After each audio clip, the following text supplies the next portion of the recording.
जावा की pattern series में आपका स्वागत है। आज के इस वीडियो में हम लोग स्टार पैटर्न का टाइप 1 देखेंगे, जो कि आपका एक रेक्टेंगल पैटर्न है, जिसको हम लोग चाहें तो स्क्वायर पैटर्न की तरह भी डेवलप कर सकते हैं। तो सबसे पहले तो इस पैटर्न को ऑब्जर्व करते हैं कि इस पैटर्न की खास बात क्या है। ठीक है, तो इस पैटर्न को देखने के बाद आपको कुछ इस तरीके से महसूस हो रहा होगा कि आप देख रहे हैं जो आपकी टोटल नंबर ऑफ रोज हैं वो आपकी कितनी है, 4। ठीक है, और हर रो में, ठीक है, हर रो में आपके नंबर ऑफ स्टार कितने हैं, 5।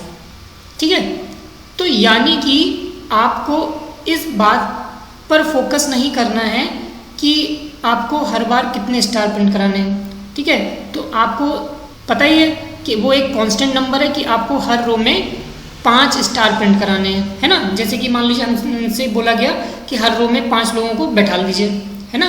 तो लेकिन टोटल नंबर ऑफ रोज हमारे पास कितनी है, 4। तो हमें क्या करना है, 4 रोज में स्टार को प्रिंट कराना है। ठीक है, तो चलिए इसका कोड देख लेते हैं जावा में हम लोग कैसे बनाते हैं। हमने एक नई क्लास क्रिएट कर ली, नाम दे दिया स्टार पैट टाइप 1। ठीक है, और इस नाम से हमने एक क्लास क्रिएट कर ली और हमने ये इस कोड को डिलीट कर दिया जो हमारे मतलब का नहीं है। कंस्ट्रक्टर की भी हमें ज़रूरत नहीं है इस समय, तो हमने इतने कोड को डिलीट कर दिया। ठीक है, अब जैसा कि आप जानते हैं कि चाहे C हो चाहे C++ हो, है ना, जावा हो, प्रोग्राम का एग्जीक्यूशन कहाँ से स्टार्ट होता है, मेन से। पब्लिक स्टैटिक वॉइड मेन, है ना, फिर स्ट्रिंग टाइप का पैरामीटर पास कर दिया और यहाँ पर एक एरे, आप नाम कुछ भी दे सकते हैं, लेकिन हम एज यूजुअल ARGS जो आप देते आए हैं वही दे देते हैं। ठीक है, और ये यहाँ पर मेन फंक्शन की बॉडी स्टार्ट हो गई। फिर अब हमें यहाँ पर रो और कॉलम में वर्क करना है, तो हमें यहाँ पर 2 वेरिएबल्स ज़रूरत पड़ेंगे। ठीक है, तो हमने I और J डिक्लेयर कर लिए इंटीजर टाइप के। ठीक है, फिर हमने लूप स्टार्ट किया, I की वैल्यू 1 से स्टार्ट करी, I is less or equals to 4 कर लिया। क्यों किया 4? क्योंकि हमें टोटल नंबर ऑफ रोज कितनी प्रिंट करानी थी, 4, है ना। अच्छा, फिर I++ कर लिया। देखिए जो आउटर लूप है ना वो आपका रो के लिए काम करता है। ठीक है, और जो इनर लूप है वो ये डिसाइड करता है कि कितने नंबर ऑफ स्टार्स आपको प्रिंट कराने हैं। ठीक है, तो इस केस में तो हमारा एक कांस्टेंट टर्म है 5, क्योंकि हर रो में हमें 5 स्टार प्रिंट कराने हैं। ठीक है, ये हमारी आउटर लूप की बॉडी स्टार्ट हो गई। फिर हमने यहाँ पर दूसरा फॉर लूप स्टार्ट कर दिया। ठीक है, इस प्रोसेस को हम लोग बोलते हैं नेस्टेड लूपिंग। ठीक है, क्यों कहलाती है नेस्टेड लूपिंग? कि अभी ये देखिए, ये आपका आउटर लूप था जिसकी स्टार्टिंग बॉडी ये थी, उसके एंड होने से पहले ही एक दूसरा लूप आ गया। ठीक है, तो इसको हम लोग बोलते हैं नेस्टेड लूप। फिर हमने यहाँ पर J की वैल्यू 1 से ही कर ली। ठीक है, फिर J is less or equals to, देखिए 5 कर दिया। ठीक है, अच्छा, फिर J++ कर दिया।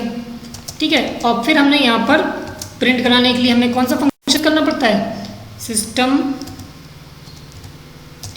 Dot out dot print ln नहीं करेंगे। बस ये खास बात देखिए, क्योंकि ln क्या करेगा कि जैसे ही एक स्टार प्रिंट करेगा उसके बाद नई लाइन पे फोर्स कर देगा, तो केवल आपको प्रिंट का यूज़ करना है। ठीक है, देखिए सब कुछ प्रोग्राम सही करेंगे और ln लिख दिया तो सारा प्रोग्राम आपका गड़बड़ हो जाएगा, वो हर रो में एक एक स्टार ही प्रिंट करेगा। ठीक है, तो ये जरूर ध्यान रखिएगा। फिर आपने डबल इन्वर्टेड कोमा के अंदर स्टार लिख दिया, सेमीकोलन लगा दिया। फिर इसी को कॉपी कर लेते हैं।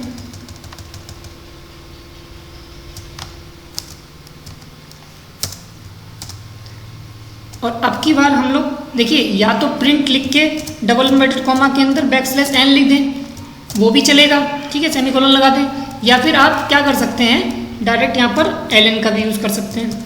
कोई भी चीज़ आप कर सकते हैं। ठीक है, फिर ये आपने आउटर लूप को बंद कर दिया। बस ये प्रोग्राम आपका बन के तैयार हो गया। फिर हम आपको समझाते हैं कि कैसे ये वर्किंग हो रही होगी। पहले आप इसका आउटपुट देख लीजिए। कंपाइल करा लिया, कंपाइल करने की शॉर्टकट की कंट्रोल के होती है ना, चाहे आप यहाँ पर ऑप्शन पे दिया गया है उस पर क्लिक करके कर सकते हैं। तो आपने ये कंपाइल करा लिया प्रोग्राम को। अगर कोई कंपाइल टाइम में एरर नहीं दिखेगी तो यहाँ पर नो सिंटेक्स एरर आ जाएगा। देखिए नो सिंटेक्स एरर आ गया, यानी कि आपका प्रोग्राम एकदम सही है। ठीक है, अब इसका आउटपुट देखना है।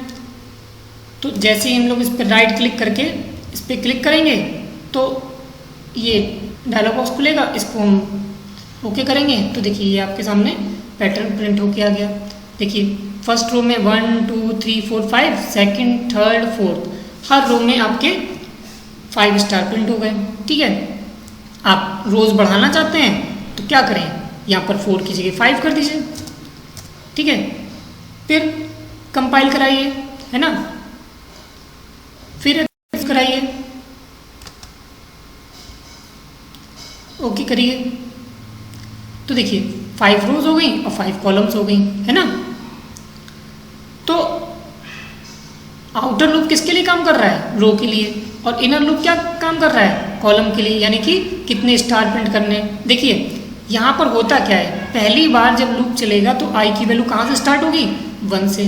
ठीक है, उसको कंडीशन कैसी मिलेगी, ट्रू, क्योंकि 1 लेस आर इक्वल्स टू 5 है, यानी कि 1 5 से छोटा है। ठीक है, तो फिर ये इनर लूप में आ जाएगा। फिर जैसे ही इनर लूप में आएगा तो जे की वैल्यू कहाँ से स्टार्ट होगी, 1 से, और आई की वैल्यू इस समय कितनी है, 1, है ना। तो अब आई की वैल्यू 1 के लिए जे कितनी बार चलने वाला है, 5 बार। ठीक है, क्योंकि ये जब भी आउटर लूप से इनर लूप में आएगा, ठीक है, तो ये इनर लूप से तभी बाहर निकलेगा जब इनर लूप की कंडीशन फॉल्स होगी। ठीक है, तो इनर लूप की कंडीशन कब फॉल्स होने वाली है, पहले बार जे की वैल्यू 1 के लिए चलेगा, कंडीशन ट्रू मिलेगी, 1 स्टार प्रिंट करेगा।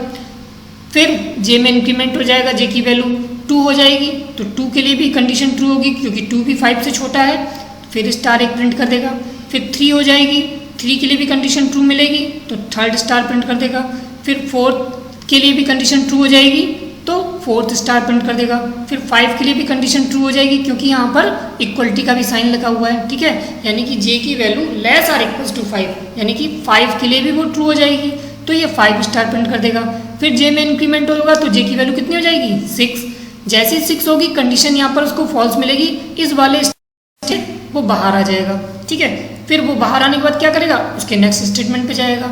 ये काम किसके लिए करेगा, आउटर लूप के लिए, क्योंकि ये आउटर लूप के अंदर है। ठीक है, तो ये क्या करेगा, फोर्स करेगा न्यू लाइन पे, यानी कि जब तक ये स्टेटमेंट चल रहा होगा वो सेम रो में ही रहेगा, उसी रो में आगे आगे आगे आगे आगे आगे स्टार प्रिंट करता रहेगा। ठीक है, फिर अब क्योंकि जैसे ही वो कंडीशन फॉल्स होगी तो वो इस पे स्टेटमेंट पर आ जाएगा, और जैसे ही ये स्टेटमेंट पर आएगा ये फोर्स कर देगा न्यू लाइन पे लाने के लिए। ठीक है, अब जैसे ये न्यू लाइन पे आएगा तो अगली बार जब आई में इंक्रीमेंट होगा, फिर आई में इंक्रीमेंट होगा तो आई की वैल्यू हो जाएगी 2। अब कंडीशन फिर टेस्ट होगी आई के लिए। ठीक है, तो 2 भी 5 से छोटा है तो फिर आपका इनर लूप में आ जाएगा। फिर जे की वैल्यू 1 से स्टार्ट होगी और 5 टाइम चलने वाली है तो ये नेक्स्ट रो में भी 5 स्टार प्रिंट कर देगा। फिर जैसे ही इनर लूप की कंडीशन फॉल्स होगी तो ये आपके ये वाले स्टेटमेंट पर आ जाएगा, ये वाला फोर्स करेगा आपको न्यू लाइन पे लाने के लिए। फिर आई की वैल्यू 3 हो जाएगी, 3 के लिए भी जे 5 टाइम चलने वाला है, फिर ये नई लाइन पे ले आएगा। फिर आई की वैल्यू 4 के लिए फिर जे 5 टाइम चलने वाला है, फिर आई की वैल्यू 5 के लिए जे 5 टाइम चलने वाला है। लेकिन जैसे ही आई की वैल्यू इंक्रीमेंट होते होते 6 होगी तो आउटर लूप की कंडीशन ही फॉल्स हो जाएगी। जब आउटर लूप की कंडीशन ही फॉल्स हो जाएगी तो फिर इनर लूप तो काम ही नहीं करेगा। ठीक है, उस केस में हमारा प्रोग्राम टर्मिनेट हो जाएगा। ठीक है, यानी कि अब उसके आगे कोई प्रोसेस नहीं होगी। ठीक है, अगर इसके बाद कोई स्टेटमेंट होते तो वो एग्जीक्यूट होते, लेकिन यहाँ पर तो हमारे कोई स्टेटमेंट है नहीं तो यहीं से हमारा प्रोग्राम एंड हो जाएगा। यानी कि वो क्या करेगा, आई की वैल्यू 1 के लिए जे 5 टाइम्स चलेगा, आई की वैल्यू 2 के लिए जे 5 टाइम्स चलेगा, आई की वैल्यू 3 के लिए जे 5 टाइम्स चलेगा, आई की वैल्यू 4 के लिए जे 5 टाइम्स चलेगा, आई की वैल्यू 5 के लिए जे 5 टाइम्स चलेगा। आई की वैल्यू जैसे ही 6 होगी कंडीशन ही फॉल्स हो जाएगी तो जे तो चलने वाला ही नहीं है ना। और यहाँ पर हमने जे को क्या जिम्मेदारी दी है, हमने जे को जिम्मेदारी दी है कि भैया जितनी बार भी तुम्हारी कंडीशन ट्रू हो तुम्हें क्या करना है, तुम्हें स्टार प्रिंट करके देना है, ठीक है। बस तुम्हें कुछ नहीं करना, जितनी बार तुमसे कहा जा रहा है तुम उतनी बार स्टार प्रिंट कर दो, ठीक है। अच्छा, जब 5 स्टार प्रिंट कर लेगा तो ये वहीं पे रुका रहेगा, ठीक है। लेकिन ये वाली जो स्टेटमेंट है ये फोर्स करेगी भैया अब आपका समय आ गया है नेक्स्ट रो में जाने का, ठीक है। अब आप नेक्स्ट रो में जाइए, तो अगली बार जब भी जे को ऑर्डर मिलेगा तो वो नेक्स्ट रो में स्टार प्रिंट करना स्टार्ट कर देगा, ठीक है। तो फिर आई की वैल्यू 2 के लिए, ठीक है, आई की वैल्यू 2 के लिए ये फिर 5 स्टार प्रिंट कर देगा, फिर वहाँ पे वेट कर रहा होगा, फिर यहाँ पर ये भाई साहब आएंगे, ये फोर्स कर देंगे न्यू लाइन पे, ठीक है। फिर अगली बार जब चलेगा तो फिर नई रो पे 5 स्टार प्रिंट हो जाएंगे, यही प्रोसेस चलती रहेगी, ठीक है। अब हमने यहाँ पर 5 कर दिया है, जबकि हमने प्रोग्राम में दिया था आपको 4 रोज, तो आप 4 रोज रखेंगे, ठीक है, 4 रोज और 5 कॉलम्स, तो टोटल नंबर ऑफ स्टार्स कितने प्रिंट होंगे 4 5 20, यानी कि आउटर लूप कितनी बार चल रहा है और उस आउटर लूप की हर एक कंडीशन के लिए इनर लूप कितनी बार चल रहा है उनका मल्टीप्लाई कर दीजिए, टोटल नंबर ऑफ स्टेप्स आ जाएंगी, है ना।